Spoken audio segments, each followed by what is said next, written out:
ये 25 मार्च 2025 को लॉन्च हुआ था और इसने आते ही इंटरनेट पर तहलका मचा रखा है। गिबली फीचर चैट जीपीटी के ऊपर इसलिए फिलहाल अवेलेबल है क्योंकि ये ट्रेंड इतना वायरल हुआ कि लोगों की भीड़ इकट्ठा हो गई, जिसकी वजह से ये ट्रेंड सिर्फ खुशी नहीं बल्कि कंट्रोवर्सी भी जनरेट कर रहा है। फ्री यूजर्स के लिए ये फीचर्स लिमिटेड कर दिया गया है, तो इसकी वजह से शायद चैट जीपीटी की पॉपुलैरिटी कम हो।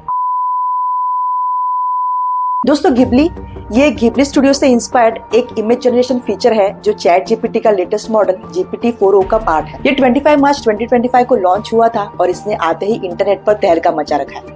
लेकिन ये समझना जरूरी है कि गिबली कोई सेपरेट टेक्नोलॉजी नहीं है, ये चैट जीपीटी का एक स्पेशल कैपेबिलिटी है जो गिबली स्टूडियो की एनिमेशन स्टाइल में इमेज बनाती है। गिबली स्टूडियो जापान का एक फेमस एनिमेशन स्टूडियो है जिसकी स्थापना 1985 में हायाओ मियाजाकी और इसाओ ताकाहाता ने की थी और ये स्टूडियो अपने हाथों से बनाई गई फिल्म के लिए जाना जाता है। गिबली फीचर चैट जीपीटी के ऊपर इसलिए फिलहाल अवेलेबल है क्योंकि एक मल्टी मॉडल AI है जिसके ऊपर टेक्स्ट और इमेज दोनों भी समझ और जनरेट कर सकता है।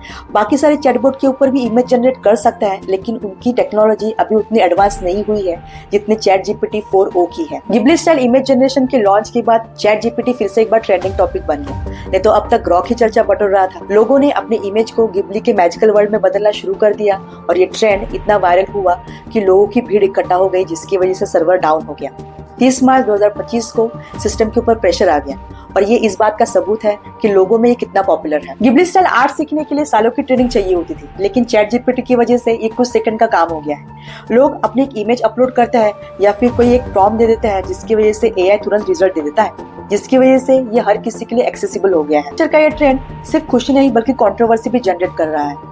गिबली स्टूडियो के को-फाउंडर हायाओ मियाजाकी ने 2016 में AI जनरेट आर्ट को जीवन का अपमान कहा था और उनके इस स्टेटमेंट वाला वीडियो फिर से वायरल हो रहा है और इस बात पे डिबेट हो रही है कि AI गिबली आर्ट को सस्ता बना रहा है। कुछ फैन इसे न्यू फॉर्म ऑफ क्रिएटिविटी कहता है तो कुछ फैन इसे ओरिजिनल आर्ट की इमिटेशन और इंसल्ट कहता है। फ्री यूजर्स के लिए ये फीचर्स लिमिटेड कर दिया गया है, जैसे कि 3 इमेज पर डे, और जो रियल लोगों की फोटो है उसके ऊपर बैन कर दिया गया है। तो इसकी वजह से शायद चैट जीपीटी की पॉपुलैरिटी कम हो और ये भी हो सकता है कि आगे चलकर may be Ghibli studio chat GPT के ऊपर कॉपीराइट क्लेम कर दे। वीडियो अगर अच्छा लगे तो लाइक और शेयर करिए और मेरे चैनल को जरूर सब्सक्राइब करिए। जल्दी मिलते हैं अगले वीडियो में।